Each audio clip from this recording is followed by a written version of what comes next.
Good morning. We were hoping you'd come by. Come on in. Take a load off. We have a fun combo today from Stirling Soap Company. 2 episodes. It's a beautiful morning with the Barbershop Duet. Hi, I'm Marcus Klinger with Klinger Vocal Studio. And I'm Sarah Vincent with Sarah Vincent Virtual Pilates. But on Wednesdays and Saturdays. We are the Barbershop Duet. Hey, it's good to see you. We're glad you came. So, early in our shave journey, we ran into Stirling Soap Company, where value meets quality. And we were watching a few videos of guys using these 2 soaps that were sort of a pair. And Sarah got a little adventurous on the Stirling site the other night and got a big box of stuff from Stirling, and it included these 2. So we thought we would do a double header Wednesday and take on these 2 soaps. What drew you to these? You know, there's a lot of pages on websites that kind of are starting to build a list for women fragrances. Yes. And Stirling was the first one that had its own tab. And the first one I read was Duchess. And then when you were watching a video, some guy was saying how it was his favorite and he wanted to use it. He was loading up and he's like, they might say it's a girl scent, but I sure love it. But then, alphabetically, they were in line and it said Duke and Duchess. They were right next to each other. So I was like, well, I can't get one without the other because, you know. And then even in the description, it said something about they may make it permanent, so it may not be yet. So we were hoping to get the word out if it's something for the ladies and something that we love and something we can use too. I know. So we couldn't do one without the other. So we just wanted to put them on a combo day. Yeah. But that was what drew me originally. I there are some scents that are catered a little more to the feminine side. Right. But as we're going through this, it's kind of hard to tell. Sometimes ones that are listed maybe more masculine-ish, I kind of want, and vice versa. So we kind of like breaking the mold. So we figured we'd put Duke and Duchess up to the... one of the soaps in the near future is based on CK1, which was the first sort of mainstream cologne back when I was in college that was meant to be used by everybody. So it's kind of fun to explore this, and I know nothing about the set notes. Right. So I'm going to try to discover this a little bit blind and see what I can find. I'm excited. Yeah. Ready to meet the soap? Let's meet the soap.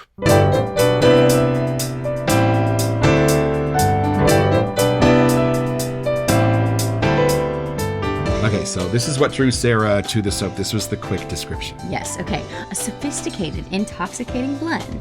This is a very sensual, feminine scent. We'd love to make it a standard if the feedback warrants. So we must give feedback. Hope to give you some good feedback, and maybe this will become a permanent soap. So, let's unbox it.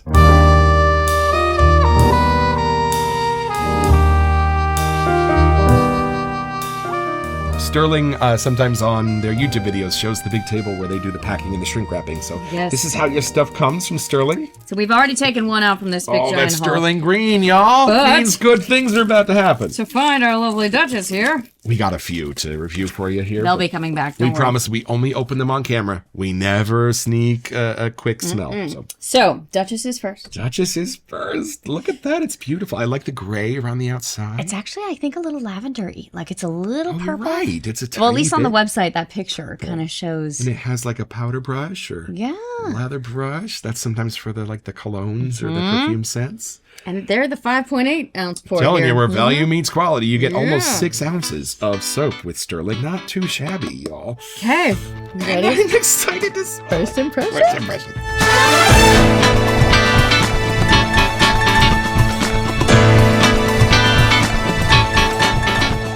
Okay. You are the lady. Ladies first on a lady's scent. Only if you do the Duke one first. You whip that all one right, first. Deal. Okay. All right. So I think all the Stirling pours kind of look the same. They do. Oh, it does. There it is. Yes. Oh, okay. That beautiful color. Okay, Let's ready? see what Duchess you do the has honors. to say I'll for watch your herself. face. Oh. Ooh. There's something I don't know what it is. She did the side one. See if you can figure it out. Yes, but I can't figure out what the smell is. Okay, let's see. I don't want to read the thing yet. Oh. Do you know what that is? Wow. I can't tell if it's a fruit or a flower. I was going to say, if it was a bright fruit made out of powder. Okay. I'll believe you. I can't figure out what it is. Oh, and it's got a little edge to it so that it's not just sweet. It's got an edge. No. Is it a little bit of a fruity sour edge to it? Yeah, something like that. Right? Oh, it's very nice. It's different, though. It's not what I was expecting. No, not at all. It's not crazy girly if you were expecting it to be. No, it's absolutely not. It's not. That's right. I don't know if I would have known it was called Duchess by the smell. No, I don't think I would have known this was a ladies, but it's nice. It totally could be. But it also doesn't have to be that way. Right. No, not at all. Huh. Oh, it's nice. Okay, we got to start to figure out what this is, though. Let's build a ladder. Yeah, that's what I was going to say. Okay. Lather it up and see what we can find here, because I cannot figure that out at all. See, now I want to open up Duke. It's a flower, but it's not like a rose. It's not what I'm like used an to. Apple. Oh, maybe apple. Right? Crap, this is hard, man. Kumquat. It's going to be something random like that. Which is not a dirty word. This might have opened up more than any scent I've ever smelled on a lather, y'all. That's what I was ready? Like, there's something I can't get. You're going to find something totally different right now. I still can't figure out what that last thing is. I know, but isn't it different? Isn't it different? Isn't it more full? Yes, it definitely brewed from this. Like, now I can start to understand what it's about. I mean, it's fantastic in both places, but this one is a little more open. As it should be, yeah. Right, as it does, where you can really feel the scent notes. I feel like once we read it, I'm going to feel like an idiot, and I'll be like, oh, that's totally what it was, but I cannot I really want to cheat. There's one thing in here that's a sweet, fruity smell, but I don't know what it is, and we've never had it in another soap. It's going to be like peach or like something random. But we've had peach. This is something different. It's good, though. It's subtle, and it's beautiful. And then what's around it? There are some florals. But it's not rose. It's not your first. It's not rose or lily. Get those out of your head. It's not a flower that you could like identify. I think it's not gardenia or something like that, but I feel like it's like a white lighter. It's almost more just like a generic floral musk kind of maybe thing. There is a little musky something in there. I think it's more of just a floral musk, maybe, but powdery. Ooh.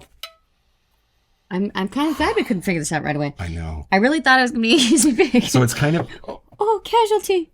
I dropped my brush. Oh, it's got dog hair on it. Lady. No, it's some magical fruit. I'm totally going of the knowledge of good and evil. Is Duchess on an island that we don't know? Around it, what's around the fruitiness? Oh, it's so nice, you guys. Okay, it's funny because it's a smell that I know, but I don't know what it is. Yeah. Like I almost feel like I grabbed one of my grandma's lotions or something back in the day, and something is in it. I almost smell like a resin. Right, like it's not a powder. Smell, it's not a right. Like kind of something dry and rocky, along with the sweet and the fruity. This is nice because this is not. It's not what we've had. This is not where most people start. You know, no. Where, like you get a list of scent notes. A lot of times the first few are very similar. And I'm thinking, Duchess is like the typical rose, the typical whatever. And Duke's going to be like the leathery, spicy something. And you know what's funny now? You know what's funny now? When we first cracked this open, we were like, I don't see this as totally feminine. But you know what? Take a feminine whiff now. Interesting, yeah. It's girly. It's beautifully girly. But it's not in your face. It's very quiet. Right. But now I get it. Now I can sense the feminine, where before I was almost like, this is a dude smell. Yeah. Now I feel the balance. And maybe it's 51% feminine. Maybe 51. You know what I mean? Yeah. Are we ready to give But we're still 49% for sure dude in here too. This is so cool. I love this. Yeah, let's cheat. Let's look at the scent notes. Okay, so mystery solved. Let's figure out what that fruit was. Okay. So a sophisticated intoxicating blend of lemon. Lemon. I did think I got a citrus. That's it. Pear. That's what it is. We never saw pear I haven't had a pear in a while, clearly. That's what it is. It's beautiful. It's sweet without being sweet. Yes. Think of a pear. That's it. That's what it is. It's that's very why mild. You went peach. That's why you're like thinking fruity. I'm thinking, yeah. It's pear. So wait. Now, start here. Ready? Because the pear is really prominent for me. It is. Now I know what it is. Think of a pear, right? Right in front of you, a big, juicy summer pear. And then we're going to add almond. Yep. So that's like the in-between mild. Like we're starting to make a dessert here with vanilla, right? Yeah, and peony. Then peony. Yeah. Interesting. Now, my grandfather on Beecher's Nursery, he was kind of known for peonies. It's a very, very floral scent without being too high up in your nose, the way that lilies get or carnations get. Peonies are a much different, earthier kind of a sweet, and that is what is pairing beautifully with the pear in here. Interesting. Okay, so after peony, then we list vanilla. Yeah. Amber. Yeah, which is a little bit of a vanilla. Yeah. And tonka. Oh, no, sorry. Tonka is the little bit of vanilla. Amber's not. Right. Amber's kind of a maybe that's rocky, a little warm, more gentlemanly. Yeah, a rocky spice kind of warm right? spice. Yeah, for sure.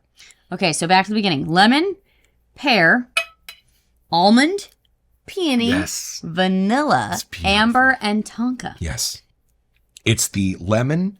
It's like pear with a little lemon. That's the heart of this. And it's just I like that it's not in your face woman, but somehow it is that sensual feminine side that they list. Yeah. And it's funny, but like certain photographers, if they're going to shoot a particular gender, or even if it's like a sexy picture, they will want a hint of the other gender in the photograph. There are some super famous examples.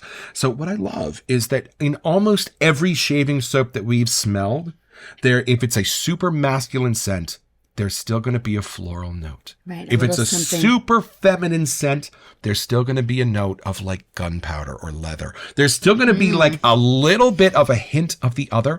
But I think that is part of what shaving soaps and good body smells are about, is attracting what you're attracted to. Yeah. And there's just that lovely play and flirtiness and balance to Duchess. This is a flirty flippin' soap. Do you smell that? And it really makes you think. It's not obvious, which is oddly intriguing. Right. But in our other Stirlings we have so far, like Sharp Dressed Man or Barbershop, or how do you pronounce Alighieri? We reviewed that one as well. This one is super flirty. I feel like the other ones are way more personal. Word. This but one's it's like flirty with a secret. Yeah. The others are like, I want you to know about me. This one says, I want to know about you. This is really, this is really Speaking cool. of coming closer, should we go a little deeper? Little deeper, little deeper, little deeper.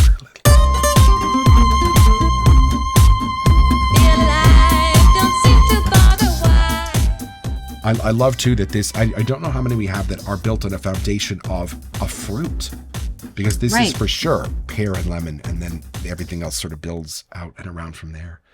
And it's sort of a real version of it. It's not like an imagined Cologny version of a pear. It's not like... I'm getting like a real gourmandy pear, but then the rest of it is sort of whimsical and imaginary. It's not like, when you have a banana Laffy Taffy flavor and it's not banana. It's not the fake version. It is the pure... Right. If this soap had an occupation, what would it be? Oh, that's intriguing. Right? I want to say like a lion tamer or something. Oh! So... Like badass. Yes. But like with a little feminine, Ooh. Someone who gives rides on motorcycles. I was gonna even say like a female cop. Like she's out like right? Yeah. But still just a fun, flirty quality with it too. We actually were watching some YouTube videos and there was like the original women that used to ride motorcycles. Right. And they had to wear pants because they had to ride motorcycles. But they did like fun, I don't want to say sexy, but like shots on the motorcycles of like, yeah, I can ride this too. Like it was that's what I get. Like she's not the normal contained woman. She definitely is doing her own thing. She's a duchess, to be sure. And I don't know a lot about duchesses, but it's not real easy to get your own. Head over to stirlingsoap.com where you can find this and a wide range of other products.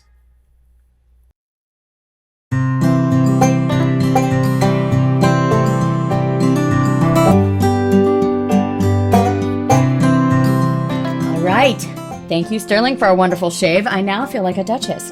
But yes, it was actually very enjoyable. And I did let this bloom as well as I was getting ready to shave. And I just liked getting the aroma in the room before I used it. And it was really, really enjoyable. So I will definitely be back to you, Duchess.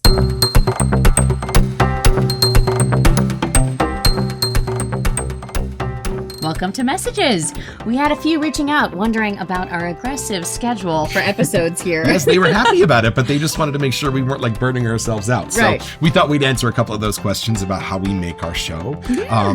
When we decide to shoot an episode, we give our Alexa one command, and it only takes about 5 minutes to set all this up so that we can sit down and shoot, because this is one of the places we teach from anyway. Yeah, it's ready to go. We have our lighting, our seats, our checklist to get everything ready. Grab the soap from the piano and the episode itself, we don't do any cuts. We just sit and talk for about half an hour, and the editing takes about 45 minutes to an hour for each episode. So 4 hours usually is, a 6-7 hour day spread out across the week. Right. We do a few here and there and have some picked out. It's barely enough to keep us busy. We were kind of looking for a fun project like this that we could commit to a nice chunk of time. This is our 30-something episode. And I would, if someone were to ask me how many have you done, I would say 7, like 15 8, at most. It really doesn't feel like that. It doesn't feel like. So we're clearly having fun with it. And we do have a a blast making them. So yes, it is a rather aggressive release schedule, but we promise you, we are having a ball doing it. And we are not under any stress to get them out. A show schedule as a dancer and theater, Right. it's kind of built into us. Like we like having a schedule, an agenda, and things to do. We like knowing we have a show that has to air on Saturday mornings. So. Yeah. So we're having fun. So we are really glad you asked. But yeah, it took a couple of months to set up the template for all the editing and things, but we can produce a full episode in about 90 minutes, and it's super fun for us, and we hope it stays just as fun for you. And we have some more fun additions as the seasons change, so we're keeping it fun. And the fall stuff is coming, so stay tuned. The Stirling Mystique, we are starting to figure it out. Because of the 4 soaps that we got, they're all very different, the 4 soaps that we've opened so far. For sure. Very different. And they all hit different, and they all leave different. This one has a beautiful little sour note as it says goodbye somehow that we really like. The other ones have more of like a spice base, and the Barbershop was way different than we were expecting. Right. The Barbershop, even my German friends on YouTube said that they talk about it like it smells like a barbershop next to a bakery. Right. And then the first one was what was it? Oh, Well-Dressed Man. That was like the tweed. Which in the soap has a lovely like double mint gum flavor, but the splash does not. So man, there's lots here. Yeah. Of the 4 that we've done so far, they're all so incredibly different and so incredibly interesting and beautiful. So we get the Stirling thing. Mm-hmm. We are fans. Hey, thank you so much for making this and for the 5 or 6 we still have in that package to explore. So don't forget the next appointment with Duke. That's right, it's coming up next here on the Barbershop Duet, and you'll smell better just watching it.